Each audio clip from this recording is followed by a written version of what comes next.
বেশ কয়েকদিন ধরে দর্শকদের একাংশ থেকে জোরালো দাবি উঠে আসছিল, দাদা এবার ফরেন ট্যুর দেখতে চাই। কিন্তু ফরেন যাওয়া আর হরেন বাজানো তো এক জিনিস নয়, আর বাজাতেই যদি হয় তাহলে হরেন কেন, ব্যান্ড বাজাবো। সুতরাং ঠিক করে ফেললাম, এবারে একটা নয় 3-3টে দেশ একসাথে ঘুরতে যাব। যা শুরু হবে উজবেকিস্তান দিয়ে, তারপর রাশিয়া ঘুরে দুবাই হয়ে আবারও দেশে ফিরে আসা। এক্সপ্লোর করব প্রত্যেকটা দেশের পাবলিক ট্রান্সপোর্ট থেকে শুরু করে বুলেট ট্রেনের মতো হাই স্পিড ট্রেন। চেনা ছকের কক্ষপথ থেকে ছিটকে সম্পূর্ণ নিজেদের ব্যবস্থাপনায় প্রতিটা মুহূর্তে ধাক্কা খেতে খেতে নিজেদের অভিজ্ঞতা অর্জনকে প্রাথমিক থেকে মাধ্যমিক এই পর্যায়ে বিন্যস্ত করব যে বাঙালি চাইলে একাই বেরিয়ে পড়তে পারে। দৈনন্দিন জীবনে ট্রেন বাসের ভিড়ে চ্যাপ্টা হয়ে যাওয়া ভ্রমণপ্রিয় মধ্যবিত্ত মানুষের ব্যাগে চিড়ে মুড়ি বেঁধে বিদেশ ভ্রমণের স্বপ্নকে সার্থকতার সবুজ সিগন্যাল দিতেই 29শে এপ্রিলের দুপুরে পৌঁছে গেলাম কাশিমবাজার স্টেশনে। 29শে এপ্রিল 2024 শুরু হচ্ছে নতুন ট্রিপ। আর বহরমপুরের টেম্পারেচার এখন খুব বেশি নয়, মাত্র 41। ভুলে গিয়ে সব কষ্ট, সব ক্লেশ, লালগোলা দিয়ে গল্পের শুরু আর হাটে বাজারে দিয়ে শেষ। 41 ডিগ্রি গরম আর পাবলিকের ভিড়কে সাথে নিয়ে উঠে পড়লাম বেলা 12:05 লালগোলা থেকে শিয়ালদা মেমু প্যাসেঞ্জারে। লাস্ট 10 বছরে মনে হয় প্রথম কাশিমবাজার থেকে উঠে ট্রেন বেলডাঙ্গা অবধি পৌঁছে গেল। জায়গা পাওয়া তো দূরের কথা, আমি ভেতরে পৌঁছতেই পারলাম না। ব্যাগপত্র নিয়ে কোনো রকমের দরজার ধারে ভিড়ের মধ্যে দাঁড়িয়ে আছি। প্রত্যেকটা স্টেশনেই ট্রেন থেকে লোক উঠছে বেশি, নামছে কম। আজকে এইভাবেই যেতে হবে শিয়ালদা পর্যন্ত, যতটুকু আছে আমার দম। বহরমপুর থেকে কৃষ্ণনগর 90 কিলোমিটার পথ এইভাবে চলে আসার পর যখন বুঝতে পারলাম ট্রেনে জায়গা পাওয়ার কোনো সম্ভাবনা নেই, তখন কৃষ্ণনগর স্টেশনে নেমে পড়লাম। না, ডালপুরি খাওয়ার জন্য নয়, ট্রেন চেঞ্জ করার জন্য। ঠিক করলাম বেলা 2:15 কৃষ্ণনগর শিয়ালদা গ্যালোপিং লোকাল ধরে চলে যাব শিয়ালদা স্টেশনে। Town Krishnanagar Sealdah galloping local finally আমাকে পৌঁছে দিয়েছে শিয়ালদা স্টেশনের 1 নম্বর প্ল্যাটফর্মে। অনেকের মনে প্রশ্ন আসতেই পারে যে শিয়ালদা কেন এলাম, এয়ারপোর্ট যাওয়ার জন্য তো আমি দমদম নামতে পারতাম। কেন শিয়ালদা এলাম সেটা ক্রমশ প্রকাশ্য। আচ্ছা, এটাই আছে রুবেল হচ্ছে 50,000 আর দিরহাম হচ্ছে 2,000। একটাতে বিল আছে। শিয়ালদা স্টেশনের বাইরে এই জন্য এসেছিলাম এই দাদাদের সঙ্গে দেখা করতে। আমি যে ফরেন ট্রিপ করছি, তো ফরেন ট্রিপে যাওয়ার জন্য দরকার হচ্ছে ফরেন কারেন্সি। আমার কাছে সময় ছিল না যে আমি কলকাতায় এসে ওনাদের অফিস থেকে কারেন্সি সংগ্রহ করবো।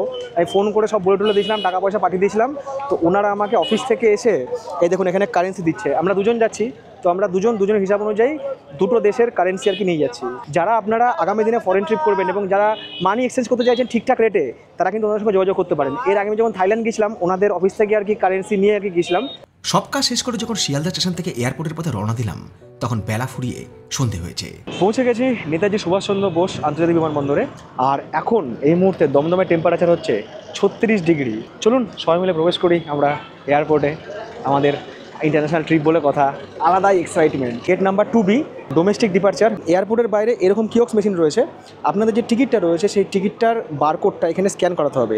যে ফ্লাইটে আপনারা যাবেন টিকিটটা স্ক্যান করার পরে কিন্তু এরকম একটা রিসিপ্ট বেরোবে আপনার নাম দিয়ে। এই কিউআর কোডটা হচ্ছে ওখানে যে মেশিন আছে ওখানে স্ক্যান হবে।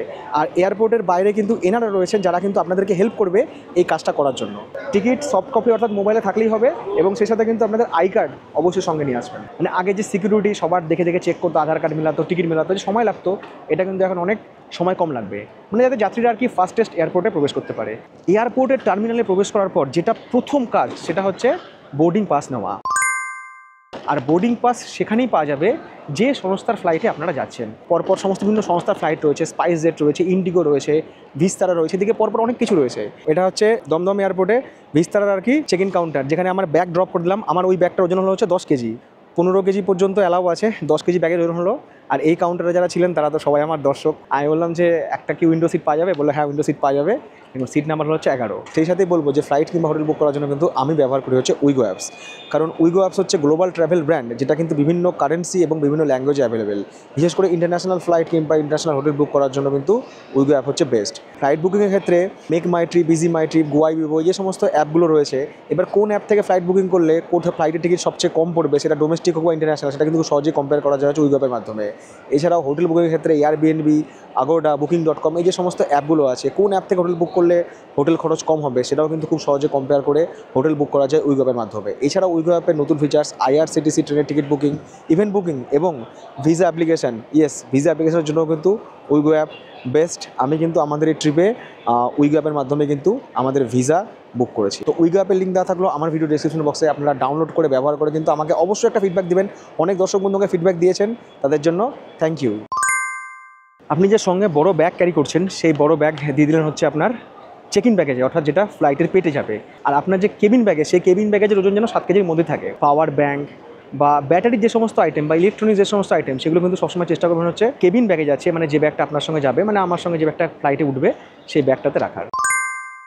এবার হচ্ছে মেন কাজ, যেখানে সবচেয়ে বেশি সময় লাগে এবং সবচেয়ে বেশি টেনশনের জায়গা, সেটা হচ্ছে এয়ারপোর্টের security check. Belt, microphone, speaker, mouse, সব কিছু, সব ইলেকট্রনিক্স গেজেট বের করে দেখাতে হবে। অবশ্যই কিন্তু ল্যাপটপও কিন্তু এখানে বের করে রাখতে হবে। পেস্ট, ফেস ওয়াশ, সানস্ক্রিন, সাবান সব এখানে ছিল। আর এই একটা ছোটো ব্যাগ সব আলাদা করে রেখে দিয়েছিলাম। জলের বোতলও ছিল, বাট ওর সঙ্গে কোনো প্রবলেম হয়নি। অ্যাকচুয়াল ডোমেস্টিক ফ্লাইটে অত প্রবলেমও হয় না, ঠিকঠাক জায়গায় ঠিকঠাক জিনিসগুলো রেখে দিতে পারলে আপনি চাপমুক্ত। আচ্ছা, এখান থেকে আমার বোর্ডিং টাইম হচ্ছে সন্ধ্যে 7:45, মানে 45 থেকে বোর্ডিং শুরু হবে। রাত্রি 8:30টায় ফ্লাইট, আর আমার গেট নম্বর হচ্ছে 22। এবারে আমি না একটা খুব বড় মিস্টেক করেছি। মুড়ি তো নিয়ে এসেছি, বাট চানাচুরের কোনো নিয়ে আসেনি। তো চানাচুর আর কি খুঁজছি, যদি এয়ারপোর্টে চানাচুরের প্যাকেট পেয়ে গেছি চানাচুর। এখান থেকে চানাচুর নিলে হচ্ছে 180 টাকা এমআরপি দাম। বাঙালির খাবারে মুড়ি, চিড়ে, চানাচুর তো আছেই, আর সেই সাথে ঘিও নিয়ে নিয়েছি। কোথাও যদি সিদ্ধ ভাত পাই খেয়ে নেবো। ঠিকঠাক খাবার দাবার পেয়ে গেলে আর পকেটে টাকা কড়ি থাকলে বাঙালি বিদেশ কেন, স্বর্গ দর্শনও করে আসতে পারে। ফ্লাইট একটু ডিলে হয়ে গিয়েছে, তার জন্য বোর্ডিং ডিলেতে হলো। সব থেকে লাস্টে আমি বোর্ডিং করলাম, তো বললো যে কি বললো, লাস্ট প্যাসেঞ্জার কৌশিক পাল। আলাম বেঁচে আছি কাকা, বেঁচে আছি। আর কলকাতা থেকে মুম্বাইয়ের পথে আমরা অতিক্রম করব আকাশ পথে 1258 কিলোমিটার ডিস্টেন্স, আর সময় লাগতে পারে 2 ঘন্টা 55 মিনিট মতো। এই যাত্রাপথে আমাদের ফ্লাইট নাম্বার হচ্ছে UK 776। আর কলকাতা থেকে মুম্বাই পর্যন্ত বিস্তারার ইকোনমি ক্লাসে আমার ভাড়া পড়েছে 5700 টাকা। আর আমি এই টিকিটটা কেটেছিলাম হচ্ছে 26 তারিখে। এই বিস্তারার ফ্লাইটে শুরুতেই রয়েছে হচ্ছে বিজনেস ক্লাস, তারপরে হচ্ছে প্রিমিয়াম ইকোনমি, তারপর ইকোনমি। আর এখানে ভাই কিছু নিয়ম কানুন আছে। তার কারণ হচ্ছে এটা হচ্ছে ইমার্জেন্সি এক্সিট। তো ইমার্জেন্সি এক্সিট থাকার জন্য আমাকে বললো যে আমার সঙ্গে যে ছোটো একটা স্লিং ব্যাগ ছিল, বললো ওটা আপনার কাছে রাখা যাবে না, ওটা ওপরে রাখতে হবে। দিয়ে দিলাম। সঙ্গে যে এমনি পিঠের ব্যাগটা ছিল ওটা ওপরে দিয়ে দিলাম, মানে এখানে কোনো ব্যাগপত্র কিছু রাখা যাবে না। আর এই দিকে রয়েছে হচ্ছে ইমার্জেন্সি এক্সিট। ওই যে দিদিমণি গেল, ওই দিদিমণি বুঝিয়ে দিল এইটাকে পুল করতে হবে, তাহলে এইটা পুরোপুরি খুলে যাবে। আর কী করতে হবে না করতে হবে তার কিন্তু সব ডিটেলস একটা এইখানে রয়েছে। প্রেমে যেভাবে লোকে ঝাঁপ দেয়, তেমনি বিমান কোনো আপাতকালীন পরিস্থিতি আসলে এইভাবে এটা খুলে আর কি ঝাঁপ দিতে পারবো। এটা হচ্ছে ভিস্তারার এয়ারবাস নম্বর 320। ভিস্তারা ফ্লাইট আমাদের ইন্ডিয়াতে, মানে ডোমেস্টিক ফ্লাইট কোন কোন রুটে চলে সে রুট ম্যাপটা করা আছে। আর আমরা যে ফ্লাইটে যাচ্ছি সেই ফ্লাইটটা হচ্ছে ভিস্তারার এয়ারবাস A320 নিও। রাত 9:13 আমাদের ফ্লাইট ফাইনালি রানওয়েতে তার ঠিক পজিশনে এসে দাঁড়ালো।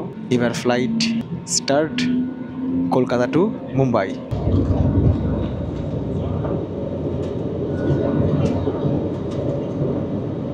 ফ্লাইট যখন রানওয়ে থেকে ওপর থেকে উঠে গেল না, মাথাটা একটা চক্কর দিয়ে উঠলো।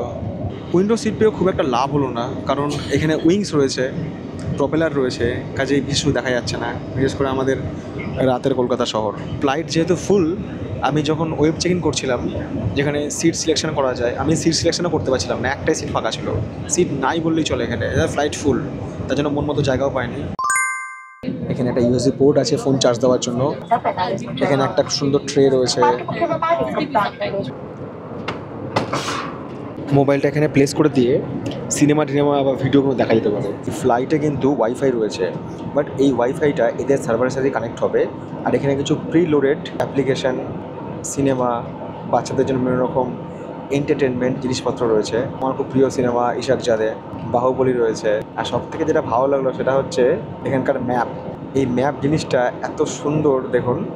ফ্লাইটের স্পিড 299 মাইল পার আওয়ার।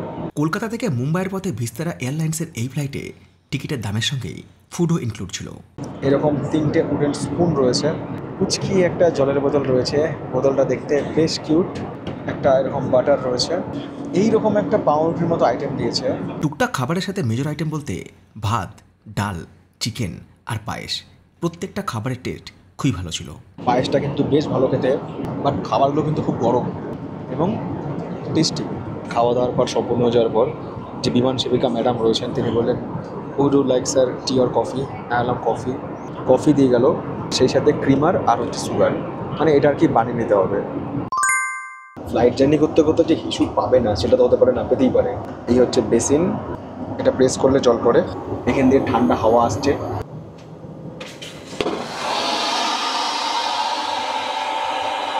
খাওয়া দাওয়া হিসু করা এই সব কিছুর মাঝে আমাদের ফ্লাইট পৌঁছে গেল কলকাতা থেকে মুম্বাইয়ের ছত্রপতি শিবাজী মহারাজ আন্তর্জাতিক বিমানবন্দরে।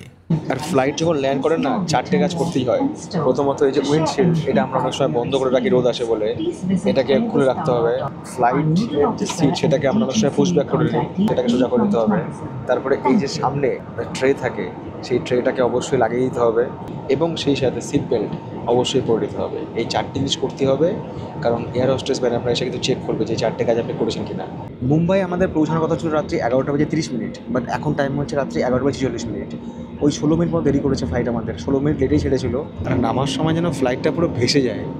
আমাদের ফ্লাইটের চাকা ছিল সেই রানওয়ের মাটি, হালকা থেকে ভারী একটু ঝাঁকুনি, ব্যাস, সেই সঙ্গে সেফ ল্যান্ডিং। রাত 12:02, অর্থাৎ দিন পাল্টে গেছে এবং সেই সাথে আজকের তারিখ হচ্ছে 30শে এপ্রিল 2024। পা রাখলাম ছত্রপতি শিবাজী মহারাজ আন্তর্জাতিক বিমানবন্দরে। ফ্লাইট থেকে নেমে চলে এসেছি এয়ারপোর্টের টার্মিনালের ভেতরে এবং ফ্লাইটে থাকার সময় কিন্তু ঘোষণা করা হয় যে কোন বেল্ট থেকে আপনাদের ব্যাগেজ কালেকশন করতে পারে, কিন্তু ভালো করে শুনে নেবেন। হ্যাঁ, তা আমাদের এখানে হচ্ছে বেল্ট নাম্বার 1, আর এখানে লেখা আছে UK 776 2351 কলকাতা, ফ্লাইট নাম্বার আর হচ্ছে কোথা থেকে আসছে। এই ব্যাগেজ কালেকশনের ক্ষেত্রে আমি একটা ইনফরমেশন দিয়ে দিই, যদি আমাদের এই ফ্লাইটটা কানেক্টিং ফ্লাইট হতো যে কলকাতা থেকে সরাসরি তাসখান বা উজবেকিস্তান, সেক্ষেত্রে কিন্তু ব্যাগ অটোমেটিক ট্রান্সফার হয়ে গেলে হয়ে যেতে পারতো। বাট যেহেতু এটা কানেক্টিং ফ্লাইট নয়, দুটো সেপারেট ফ্লাইট, অর্থাৎ আমি কিন্তু যে কলকাতা থেকে মুম্বাই এলাম, এটা আমি আলাদা করে ফ্লাইটের টিকিট কেটেছি, সেপারেট ফ্লাইট। আবার আজকে আমি যে মুম্বাই থেকে আবার উজবেকিস্তান যাব বা তাসখান যাব, সেক্ষেত্রে কিন্তু আমার আলাদা ফ্লাইট, ওটা আমি আলাদা করে টিকিট কেটেছি। সেই জন্য কিন্তু আমাকে ব্যাগ এখানে ম্যানুয়ালি কালেক্ট করতে হবে এবং আবারও আগের প্রসেস অনুযায়ী আমাকে চেক ইন কাউন্টার, সেখানে ব্যাগ দিতে হবে, আমাকে আবারও বোর্ডিং পাস নিতে হবে এবং একই সঙ্গে কিন্তু ইমিগ্রেশন করতে হবে। কানেক্টিং ফ্লাইট হলে ইমিগ্রেশনটা, যেটা আন্তর্জাতিক ট্রিপের ক্ষেত্রে, সেটা কিন্তু কলকাতায় হয়ে যেত। যেহেতু এটা কানেক্টিং ফ্লাইট নয়, সেহেতু কিন্তু ইমিগ্রেশন হবে হচ্ছে আমাদের মুম্বাই ইন্টারন্যাশনাল এয়ারপোর্টে। ব্যাগ তো পেয়ে গেছি, আর এর সঙ্গে দেখা হয়ে গেছে বোমন ইরানি আর এই যে রাজকুমার ইরানি, এনারা এখান দিয়ে যাচ্ছিল, তো এ তাড়াতাড়ি দেখা হয়েছে, এবার সেলফি নিয়ে নিয়েছে। যদি কপাল ভালো থাকে তাহলে বলিউডের কোনো না কোনো ব্যক্তিদের সাথে মুম্বাই এয়ারপোর্টে দেখা হয়েই যেতে পারে। ব্যাগ কালেকশন সম্পূর্ণ হয়ে যাওয়ার পর চলে এলাম মুম্বাই এয়ারপোর্টের ডোমেস্টিক অ্যারাইভেল থেকে ইন্টারন্যাশনাল ডিপার্চারে। ইন্টারন্যাশনাল ডিপার্চারে প্রবেশ করার আগে নিরাপত্তা রক্ষীকে দেখাতে হলো আমার ইন্টারন্যাশনাল ফ্লাইটের টিকিট এবং একই সঙ্গে পাসপোর্ট। মুম্বাই থেকে উজবেকিস্তান যাওয়ার ফ্লাইট ছেড়ে যাওয়ার সময় ছিল ভোর 5:40, অর্থাৎ আমার হাতে আরও ঘন্টা চারেক সময় অতিরিক্ত ছিল। যদি কোনোদিন বিজনেস ক্লাস বা ফার্স্ট ক্লাসে যাত্রী হতে পারি, তখন না হয় চেয়ারে গিয়ে বা সোফায় গিয়ে আরাম করে বসবো। আপাতত যেহেতু ইকোনমি ক্লাসে যাত্রী, সেহেতু মাটিতেই বসে পড়লাম, অসুবিধা কিছু নেই। এমনিতে এয়ারপোর্টের যে ফ্লোর, সেটা এত পরিষ্কার পরিচ্ছন্ন, চকচকে, পার্কের মধ্যে একটা পরিবেশ, বেশ সুন্দর, গাছপালা, হাওয়া টাওয়া দিচ্ছে মাঝে মধ্যে, মনে হচ্ছে গাছের নিচে বসে আছি। রাত 12টার সময় ডিনার করছি। শিয়ালদা স্টেশনের কাছে আমার একটা বান্ধবী আছে, আমার সঙ্গে দেখা করতে এসেছিলো, খুব ভালো বান্ধবী আমার। তো আমার জন্য আজকে নিয়ে এসেছিলো বানিয়ে আর কি, চাউমিন আর চিলি চিকেন। কলকাতার খাবার মুম্বাই এসে খাচ্ছি। থ্যাংক ইউ, চাউমিনই খুব ভালো হয়েছে, চিলি চিকেন ভাই অসাধারণ, দারুণ টেস্ট। খাওয়া দাওয়া তো সাকসেসফুলি সম্পন্ন হলো, পেটও ভরলো। এবার দেখছি জলের স্টক কমে এসে, জল নেই। এমনি এয়ারপোর্টে কিন্তু পানীয় জলের ব্যবস্থা রয়েছে, বাট আমি তো বাইরের জল খাই না, আমি জল ম্যাক্সিমাম টাইম কিনেই খাই। 1 লিটার জলের দাম পড়লো হচ্ছে 110 টাকা। এয়ারপোর্টে সব কিছুর দাম হচ্ছে MRP। জলের সাথে আমি কোনো কম্প্রোমাইজ করি না, মানে খাবার এক আধ বেলা কম খাবো তাও ভালো, বাট জল আমি ঠিকঠাক খাই সবসময়। আপাতত মাথা রাখছি এখানে, যেটুকু ঘুম হয় সেটুকু ঘুমোই, তারপর তো আবার ফ্লাইটে ঘুমিয়ে নেবো বাকি ঘুমটা। মুম্বাই এয়ারপোর্ট থেকে যে সমস্ত ইন্টারন্যাশনাল ফ্লাইটগুলো ছাড়ে এবং যে সমস্ত কোম্পানির ফ্লাইট চলে, এমিরেটস, উজবেকিস্তান এয়ারওয়েজ, আরও অনেক রকম আছে, এরকম সমস্ত পরপর আর কি সব কাউন্টার রয়েছে। আর বেশিরভাগ ইন্টারন্যাশনাল ফ্লাইট না ছাড়ে হচ্ছে এখান থেকে রাত্রেবেলায়, ভোর রাতে এবং ভোরবেলায়। তার জন্য দেখুন এখন বাজে রাত 1:30, মানে 1:45 বাজতে চললো, এখনও কী লেভেলে সমস্ত কাউন্টারগুলোতে ভিড়। সস্তায় যারা ফ্লাইটে ট্রাভেল করতে যান, তাদের জন্য একটা ছোট্ট টিপস, যে মাঝরাতের বা ভোরবেলা, মানে অড টাইমিংসে ফ্লাইটের টিকিট কাটুন, তাহলে কিন্তু ভাড়া কম হয়। আমরা যে তাসখান যাচ্ছি, দিল্লি থেকেও কিন্তু উজবেকিস্তান এয়ারওয়েজ অপারেট করে এবং আমাদের ইন্ডিও কিন্তু চলে। কলকাতা থেকেও তো চলে? না, কলকাতা থেকে চলে না, ডাইরেক্ট কলকাতা থেকে ফ্লাইট নেই। আচ্ছা আচ্ছা, দিল্লি থেকে আছে, বোম্বে থেকে আছে, বাট দিল্লি থেকে কিন্তু ফ্লাইটটা হচ্ছে দুপুরবেলায়, এই 1টা নাগাদ, এবং ওই ফ্লাইটের দাম কিন্তু অনেকটা বেশি, মানে প্রায় 22,000 টাকা। অ্যাডভান্স, একটু অ্যাডভান্স করলে হয়তো 16-17 পাওয়া যায়। টিকিটটাই আমি কিন্তু 2 সপ্তাহ আগে যখন দেখেছিলাম তখন 12,000 টাকা প্রাইস ছিল, আমরা যখন কেটেছি তখন 15,000 মতো আই গেস হয়েছে। আমার টোটাল সব মিলিয়ে পড়েছে হচ্ছে 18,000 সামথিং। ইন্ডিগো কিন্তু প্রত্যেক দিন চালায় না, 3 দিন চালায় সপ্তাহে।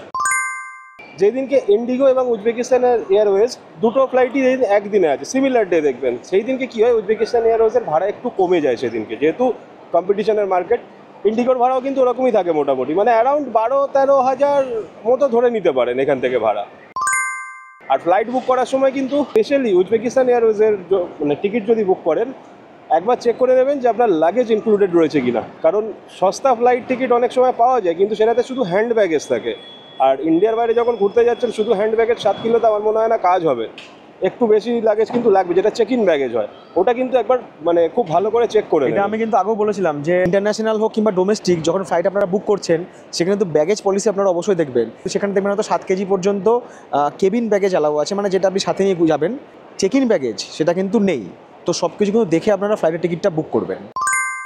আমরা রাশিয়া যাবো, ইউরোপ, তো ম্যাক্সিমাম জায়গাতে কিন্তু ইমিগ্রেশনে গেলে return air ticket, return flight ticket তো মাস্ট চায়, বিশেষ করে ইন্ডিয়ান ইমিগ্রেশন তো চায়। আর এছাড়া যে কান্ট্রিতে যাবেন সেই কান্ট্রির ইমিগ্রেশনও কিন্তু রিটার্ন ফ্লাইট টিকিট চাইবে এবং হোটেল অ্যাকোমোডেশনের বুকিং চাইবে। কারণ ইমিগ্রেশনের মেন উদ্দেশ্য থাকে এটাই যে আপনি যেন ওখান থেকে ফেরত আসেন, মানে যে দেশে যাচ্ছেন সেই দেশে ইমিগ্রেশনের সেই দেশেই না, সেই দেশেই আবার থেকে যান বিয়ে শাদী করে। অ্যাকচুয়ালি আমরা যে রুটটা যাচ্ছি উজবেকিস্তান বা রাশিয়া, এটাকে ডঙ্কি রুট বলা হয়, কারণ বহু ইলিগাল ইমিগ্রেন্ট ওই রুট ধরে ইউরোপ প্রবেশ করে। তো সেই কারণে ওখানে কিন্তু চেকিং আরও অনেকটা বেশি হয়। তো এবং ইমিগ্রেশন কিন্তু ওখানে স্পেশালি এই জিনিসটা রিটার্ন ফ্লাইট টিকিট এবং হোটেল বুকিং, এই দুটো কিন্তু ইমিগ্রেশন কিন্তু মাস্ট চেক। আমাদের যে ফ্লাইটের বুকিং এবং সেই সাথে রিটার্ন ফ্লাইট এবং একই সাথে আমরা যখন স্টে করব সেই যে অ্যাকোমোডেশন বা হোটেল, সেটা কিন্তু আমরা করে নিয়েছি। আর এই জিনিসগুলো যে কতটা ইম্পর্টেন্ট ছিল সেটা রাশিয়ায় প্রবেশ করার আগে মস্কো এয়ারপোর্টে আমরা হাড়ে হাড়ে টের পেয়েছিলাম। অন্য কোনো দেশে ইমিগ্রেশন করার সময় ক্রস চেক বা ইন্টারোগেশন কোন লেভেলে পৌঁছতে পারে সেই গল্প কোনো না পুরো পর্বে আপনাদের সঙ্গে অবশ্যই শেয়ার করব। এই যে ব্যাগটা আমি দিলাম, এটার ওজন এখানে হচ্ছে 10 কিলো। এই ফ্লাইটের ক্ষেত্রে মানে উজবেকিস্তান এয়ারওয়েজের ক্ষেত্রে আমরা যে চেক ইন ব্যাগেজ দিচ্ছি সর্বোচ্চ হচ্ছে 23 কিলো, মানে সর্বোচ্চ 23 কিলো পর্যন্ত একটা টিকিটে পেয়ে গেলাম। বোর্ডিং পাস এখান থেকে দেখাতে হলো হচ্ছে আমার পাসপোর্ট, সেই সঙ্গে হচ্ছে আমার টিকিট এবং হচ্ছে ভিসা, তিনটে দেখার পর দিয়ে দিল হচ্ছে বোর্ডিং পাস। উইন্ডো সিটে দিয়েছে, সিট নাম্বার হচ্ছে 15A। পরবর্তী যে পদক্ষেপ, মেন কাজ, সেটা কি? প্রথমত হচ্ছে ইমিগ্রেশন। যে দেশকে আমি ছাড়ছি, অন্য দেশে যাচ্ছি, এক্ষেত্রে আমার দেশ যে আমাকে পারমিশন দিচ্ছে তার জন্য হচ্ছে ইমিগ্রেশন, অর্থাৎ আমার পাসপোর্টের স্ট্যাম্প লাগবে। তার পরবর্তী পদক্ষেপ হচ্ছে সিকিউরিটি। রাত 2:50 ফাইনালি শেষ হলো ইমিগ্রেশন প্রক্রিয়া। সিকিউরিটি চেক হলো, তারপরে হচ্ছে ইমিগ্রেশন। সিকিউরিটি চেক তো দুর্দান্ত হলো। সিকিউরিটি চেক করার পরে জিজ্ঞেস করছে যে কোথায় বাড়ি, কী নাম, বললাম এরকম ব্লগস বানাই, হলো কত ফলোয়ার্স, দিয়ে গল্প করছে সিকিউরিটি অফিসার। হ্যাঁ, খানিক্ষণ গল্প হলো। তারপর ইমিগ্রেশনে এলাম। ইমিগ্রেশনে তো ভিডিও করা বা ছবি তো অ্যালাউ না, জন্য বলে দিচ্ছি ইমিগ্রেশনে কিন্তু বিশাল লাইন। এখন বোধহয় সবাই হজ করতে যাচ্ছে, ওই জন্য আরও ভিড় বেশি, প্রচুর লাইন। মোটামুটি 8 ঘন্টার উপর ইমিগ্রেশন লাইনে দাঁড়িয়েছিলাম। তারপরে ইমিগ্রেশন কাউন্টারে এলাম, তো ওখানে বললো যে ভিসা দেখালাম, বোর্ডিং পাস দেখালাম, পাসপোর্ট দেখালাম। কোথায় যাচ্ছেন বললাম, কোথায় যাচ্ছি, কেন যাচ্ছেন বললাম, বেড়াতে যাচ্ছি, ট্যুর করতে যাচ্ছি। কী করেন? এর আগে হলে বলতাম গভর্নমেন্ট সার্ভিস করি, এখন তো আর করি না। তা বললাম যে ব্লগিং করি, এটাই আমার প্রফেশন। বলে কোথায় ঘুরেছেন তা বললাম। তা যে ভদ্রলোক ছিল সে আবার দক্ষিণ ভারত থেকে আর কি বিলংস করে। তো বললো যে দক্ষিণ ভারতে কোথায় গেছেন? আমরা সব জায়গায় গেছি। বলে উঠে গিয়েছেন? আমরা হ্যাঁ। কেমন জায়গা? আমরা বিন্দাস। কিন্তু কী ভাষায় ব্লগস বানান? তাই বললাম যে বাংলায়। বাংলায় কেন? আলাম বাংলার বাঙালিকে গোটা বিশ্বের সামনে রিপ্রেজেন্ট করতে চাই, এটাই কাজ, এটাই মিশন। তো ঠিক আছে, আর কিছু প্রশ্ন করলো না, সব দেখলো, স্ট্যাম্প মেরে দিল, ব্যাস। আমি স্ট্যাম্পটা আমি দেখাচ্ছি না, কারণ ওগুলো দেখালে আবার ইউটিউব কপিরাইট দেবে। এর আগে দুটো ভিডিও আমার করে নষ্ট হয়েছে। জাস্ট প্রসেসগুলো আপনাদেরকে বলে দিলাম। আর এই ইমিগ্রেশন করে আসার পর আরও একজনের সঙ্গে দেখা হয়েছিল যে কখনো ছিল আমার ড্রিম হিরো। ইমিগ্রেশন পার করে চলে এসেছি, হঠাৎ দেখছি যে আমাদের জামাল কদুর সঙ্গে দেখা, আমাদের ববি দেওয়াল। আমি দূর থেকে প্রিয়মকে বললাম দেখো প্রিয়ম, ববি দেওয়াল ওখানে। এই বয়সেও কি বডি ভাই, কি গ্ল্যামার। গিয়ে একটা ছবি তুললাম। সময় রাত 3:09। আমরা এয়ারপোর্টের যে লাউঞ্জ সেখানে এসেছিলাম। আমি বলি না যে 2 টাকা দিয়ে খেলাম। আমার কাছে যতগুলো কার্ড আছে সব কটা কার্ড হচ্ছে ডোমেস্টিক লাউঞ্জ অ্যাক্সেস করার জন্য হচ্ছে এলিজেবল। আমাকে যেহেতু ইন্টারন্যাশনাল বোর্ডিং পাস দিয়ে আর কি ওখানে ঢুকতে হচ্ছে, ওখানে শো করাতে হচ্ছে, তো বলছে না কার্ড এলিজেবল নয়। মানে আমাকে এর পরে একটা ইন্টারন্যাশনাল কার্ড আর কি নিতে হবে, যে কার্ড দিয়ে আমি অ্যাক্সেস করতে পারবো হচ্ছে ইন্টারন্যাশনাল লাউঞ্জ। যদি আমি টাকা দিয়ে খেতে চাই তাহলে পড়বে হচ্ছে ওই 3074 টাকার মতো। এই সব কিছুর মাঝে কেটে গেল একটা রাত ফুরিয়ে হলো ভোর। সময় ভোর 5:05। ঘুম তো রাত্রে কিছুই হয়নি।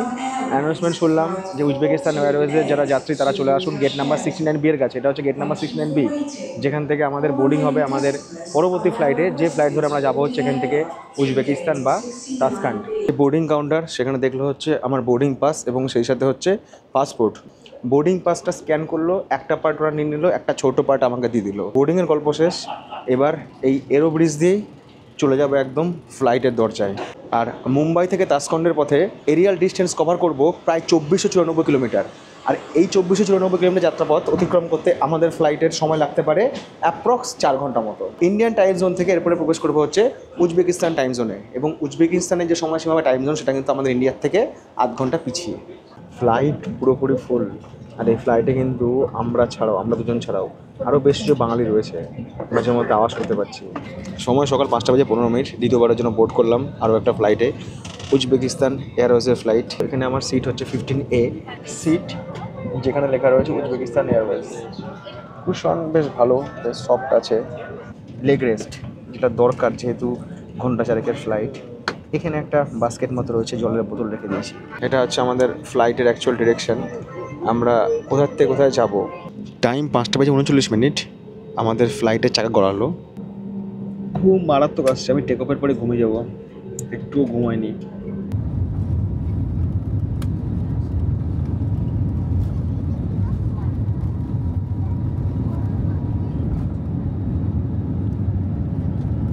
যতক্ষণে রানওয়েতে গতি বাড়িয়ে বাণিজ্য নগরীর আকাশ প্রায় ছুঁয়ে ফেলেছে উজবেকিস্তান এয়ারওয়েজের এয়ারবাস 320, ততক্ষণে ভোরের আলো ফুটে গিয়েছে।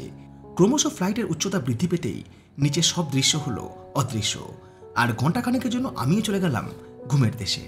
ঘণ্টাখানেক টানা ঘুমানোর পর যখন ঘুম ভাঙল তখন ঘড়ির কাঁটায় সকাল 7:45, আর আমাদের ফ্লাইটও ভারতবর্ষের সীমানা পার করে উড়ে চলেছে প্রতিবেশী দেশ পাকিস্তানের করাচি শহরের ওপর দিয়ে। পাকিস্তানের ওপর দিয়ে যাবে এটা। আর সেই সঙ্গে বিমান সেবিকারাও ব্যস্ত হয়ে পড়েছেন ফ্লাইটের যাত্রীদের নানা রকম পানীয় সার্ভ করতে। এদের এখানে 2 রকম জুস ছিল, অরেঞ্জ জুস আর ছিল হচ্ছে অ্যাপেল জুস। তো আমি অরেঞ্জ জুস নিলাম, এছাড়া তো রেড ওয়াইন কিংবা হোয়াইট ওয়াইন আর পেপসিও সেই সঙ্গে রয়েছে। পানীয় পান পর্ব শেষ হতেই এলো ব্রেকফাস্ট। এক্ষেত্রে অপশন ছিল ভেজ এবং নন ভেজ। ব্রেকফাস্টের আইটেম বলতে ছিল একটা ক্রসেন্ট, 1 বাটি মিক্স ফ্রুট, একটা মাফিন, জ্যাম, বাটার, আর ওই কন্টেনারের ভেতরের আইটেমটার নাম আমার জানা নেই। তবে সবকিছু মিলিয়ে ওভারঅল খাবারের টেস্ট ভালোই ছিল, আর পেটও ভরে গিয়েছিল। এই সব কিছু শেষে চা কিংবা কফির ব্যবস্থা ছিল। আমাদের ফ্লাইট ততক্ষণে পাকিস্তানের সীমানা পেরিয়ে এসে চলেছে আফগানিস্তানের কাবুলের দিকে। করাচি আমরা পার করে এসেছি। ব্রেকফাস্ট পর্ব শেষ করে আবারও 1 রাউন্ড ঘুম। দ্বিতীয়বারের জন্য যখন ঘুম ভাঙল ততক্ষণে আমাদের ফ্লাইট ল্যান্ড করছে উজবেকিস্তানের ক্যাপিটাল তাসখান ইন্টারন্যাশনাল এয়ারপোর্টে। উজবেকিস্তান যে দেশটা, তার ক্যাপিটাল এবং সব থেকে বড় শহর হচ্ছে এই তাসখান। এই যে ট্রেন যাচ্ছে নিচ দিয়ে, তাসখান স্টেশন বোধহয় এটা। মাত্র ঘন্টা 4 জার্নি শেষে একটা নতুন দেশ, নতুন প্রকৃতি কিংবা পরিবেশ, যার ভাষা আমার অজানা, কেউ কোথাও নেই চেনা। কি খাবো, কি দেখবো, কি ঘুরবো, কিছুই জানি না।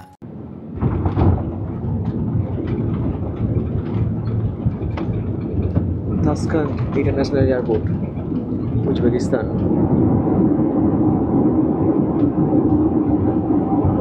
স্থানীয় সময় সকাল 9:02, ভারতের সময় সকাল 9:32। আমাদের টাইম জোন চেঞ্জ হয়ে গেছে এবং নতুন টাইম জোন অনুযায়ী আমরা ভারতবর্ষ থেকে আধ ঘন্টা পিছিয়ে গেছি। আমরা টোটাল ট্রাভেল করলাম 1857 কিলোমিটার ডিস্টেন্স। এবারের ট্রিপে আমি ইন্টারন্যাশনাল রোমিং অ্যাক্টিভেট করিনি। ঠিক করেছিলাম যেখানে যেখানে যাব সেখানেই সিম নেব। আর রানওয়ে থেকে টার্মিনালের সামনে যেতে আমাদের ফ্লাইট কিছুটা সময় নিল। আর ফ্লাইট থেকে নামার পর যেটা অনুভূত হলো, সেই ঠান্ডা ভাই, বাইরে সেই ঠান্ডা। যারা গরমে কষ্ট পাচ্ছেন, কাশ এই ঠান্ডা হাওয়া আপনাদের কাছে পৌঁছে দিতে পারতাম, তাহলে কত ভালো হতো। যে বাসে করে আমরা রানওয়ে থেকে টার্মিনালে ট্রান্সফার হবো, সেই বাসে কিছু এরকম ভিড়। অ্যাকচুয়াল টোটাল যা প্যাসেঞ্জার এসছে তাদের 2টো বাসে হয়ে গেছে আর কি। টার্মিনালে আসার পর শুরুতেই রয়েছে হচ্ছে ইমিগ্রেশন। তো ইমিগ্রেশনে কি দেখাতে হলো, প্রথমে বললো যে পাসপোর্ট দেখান, বললো ফ্রম বোম্বে, আমি ইয়েস ফ্রম বোম্বে। তারপর বললো ভিসা দেখলো। ভিসা জাস্ট আমি তো প্রিন্ট করে নিয়ে এসেছি, আপনাদেরকে বলবো যে আপনারা যখন আসেন ভিসা কিন্তু অবশ্যই কালার প্রিন্ট করে নিয়ে আসুন। আর পাসপোর্টের স্ট্যাম্প মেরে দিল, বললো ওয়েলকাম। হ্যাঁ আলাম থ্যাংক ইউ। এর পরবর্তী যে কাজ সেটা হচ্ছে আমাদের যে চেক ইন ব্যাগেজ সেটা হচ্ছে কালেকশন করা, আর সেটা দিয়েছে হচ্ছে বেল্ট নাম্বার 3 থেকে। এখানে এলসিডি যে ডিসপ্লে রয়েছে বড় বড়, সেখানে কিন্তু লেখা থাকবে ফ্লাইট নাম্বার এবং হচ্ছে যে baggage collection belt. Luggage collection করার আগে এখানকার টয়লেটে এলাম, টয়লেটে এসে আর কি ড্রেসটা চেঞ্জ করলাম। একটা ইনফরমেশন দেবো, এখানে কিন্তু টয়লেটে কেউ ছুঁচু করে না, মুছু করে। মানে পরিষ্কার বাংলা ভাষায় বলতে গেলে হেগে ছুঁচে না, মুছে নেয়। তো ওইটুকু তো অ্যাডজাস্টমেন্ট করতেই হবে রে। এইবার যেটা মেন দরকার সেটা হচ্ছে যে সিম কার্ড নেওয়া। এয়ারপোর্টের ভেতরে যে ওয়াইফাই রয়েছে সেই ওয়াইফাই কানেক্ট করতে পারছি না, এখানকার লোকাল নাম্বার চাইছে। বাড়ির লোককে তো বলতে হবে যে হ্যাঁ ভালোভাবে আছি, বেঁচে আছি, সুস্থ আছি। উজবেকিস্তানের যে কারেন্সি সেটা হচ্ছে উজবেকিস্তানি সোম, সেই উজবেকিস্তানি শ্রম অনুযায়ী এখানে দুরকম সিম কার্ড রয়েছে। একটা হচ্ছে দাম হচ্ছে 50,000 টাকা, একটার দাম হচ্ছে 1,00,000 টাকা। সিম কার্ডের দাম 1,00,000 টাকা, সিম কার্ডের দাম 50,000 টাকা। এটা শুনে টেনশন নেওয়ার কোনো দরকার নেই, কারণ ভারতবর্ষের 1 টাকা সমান উজবেকিস্তানের 152 টাকা। অর্থাৎ আমি যদি 100 টাকা ভারতীয় হিসাব করি যে ভারতবর্ষের 100 টাকা, তাহলে উজবেকিস্তানের টাকায় হচ্ছে 15,200 টাকা। উজবেকিস্তানি শ্রম অনুযায়ী বা উজবেকিস্তানের মুদ্রা অনুযায়ী যে সিমের দাম হচ্ছে 1,00,000 টাকা, সেটা ভারতীয় টাকা হিসাব করা হয় হচ্ছে 657 টাকা, 660 টাকা মতো। মানে এখানে এসে একটা সিম কার্ড কিনছি 1,00,000 টাকা দিয়ে, পাওয়া যায়। এয়ারপোর্টে এটিএম রয়েছে, সেই এটিএম থেকে টাকা উইথড্র করলাম। আর এই টাকা উইথড্র করার জন্য দুরকম কার্ড ব্যবহার করতে পারেন আপনারা, বা আমি দুরকম কার্ড ইউজ করি। একটা হচ্ছে SBI এর ইন্টারন্যাশনাল ডেবিট কার্ড, ঠিক আছে, আরেকটা হচ্ছে ফরেক্স কার্ড। টোটাল দরকার ছিল হচ্ছে 8,000 টাকা। তা আমি হিসাব করে দেখলাম 8,000 টাকা ইন্টু 152 যদি ক্যালকুলেশন করি, তাহলে হচ্ছে ওই 12 লক্ষ টাকা মতো। এখানকার কারেন্সিতে 12 লক্ষ টাকা, আর ভারতীয় টাকায় 8,000 টাকা সামথিং উইথড্র করার জন্য আমার এখানে কনভার্সন ফি কাটলো হচ্ছে 118 টাকা। যতবারই উইথড্র করবো টাকা আমার কিন্তু একটা অ্যামাউন্ট কাটবে। আপনারা কিন্তু মানি এক্সচেঞ্জ করে নিয়ে আসতে পারেন, যেটা আপনাদের সুবিধা মতো। এত ডিটেলে যদি কেউ বলবে না। আমি চাইবো যে আমার ভিডিও দেখার পর আপনারা কিন্তু সবাই এই ইনফরমেশনগুলো কাজে লাগিয়ে অবশ্যই বেড়াতে আসুন। যখন এয়ারপোর্টের বাইরে এলাম তখন আমরা দুজন প্যাসেঞ্জার, বাকি কোনো প্যাসেঞ্জার আর নেই, সবাই যে যার গন্তব্যে চলে গিয়েছে। অ্যাকচুয়াল সিম কার্ড নিতে অনেক সময় লাগলো। এখানে এয়ারপোর্টে দুটো সিম কার্ডের দোকান ছিল, একটা দোকান ক্লোজ হয়ে গেছে, মানে ওদের ওখানে কোনো টেকনিক্যাল প্রবলেম হয়েছে, ঝাঁপি নামিয়ে দিয়েছে। আরেকটা জায়গায় ভিড় প্রচুর ছিল, আর হোয়াটসঅ্যাপ এখানে কাজ করছে। সো বাড়ির লোককে বলে দিয়েছি যে ঠিকঠাক আছে। ওটাই টেনশন ছিল যে হোয়াটসঅ্যাপ এখানে কাজ করবে কিনা। আর এই হচ্ছে তাসখান্দ এয়ারপোর্টের বাইরের আর কি দৃশ্য। রাস্তাঘাট শুধু দেখুন, পুরো ছবির মতো। আর এটা হচ্ছে এখানকার ATC, এয়ার ট্রাফিক কন্ট্রোল। আমি যতগুলো ফরেন কান্ট্রিতে এখন অব্দি ট্রিপ করেছি, খুব বেশি তো করিনি, আগামী দিনে করব। তার মধ্যে যতগুলো করেছি সব থেকে বেশি জিনিসটা আমাকে আকর্ষণ করে, ভালো লাগে, সেটা হচ্ছে রাস্তাঘাটে পরিষ্কার পরিচ্ছন্নতা। মানে বাইরের মানুষ জানে নিজের দেশটাকে, নিজের এলাকাটা কীভাবে পরিষ্কার রাখতে হয়। গতকাল গরমে পুরো পুড়ে যাচ্ছিলাম, আর এখানে এসে আমাকে শীতের পোশাক করে ঘুরতে হচ্ছে। আর এই যে শীতের পোশাকটা পরেছি, এটা দিয়েছে আমাদের বাংলাদেশের মাহবুব ভাই। থ্যাংক ইউ মাহবুব ভাই, আপনার দেওয়া পোশাক এখন বিদেশে পরে ঘুরছি। কলকাতা থেকে তাসখান্দ বা উজবেকিস্তান আমাদের গল্পের প্রথম পর্ব এখানে শেষ করলাম। পরবর্তী পর্বে অর্থাৎ দ্বিতীয় পর্বে আমরা ঘুরে দেখব এই তাসখান্দ এবং সেই সঙ্গে উজবেকিস্তানের আরও বেশ কিছু ট্যুরিস্ট অ্যাট্রাকশন পয়েন্ট, এবং সেই সাথে আপনাদেরকে ইনফরমেশন দেবো যে আপনারা এখানে কীভাবে ঘুরবেন, কী দেখবেন, কী খাবেন, কোথায় থাকবেন, কীভাবে ট্রান্সপোর্টেশন ব্যবহার করবেন, ইচ অ্যান্ড এভরিথিং। দেখা যাচ্ছে আপনাদের সাথে এর পরের পর্বে। Tata, bye bye.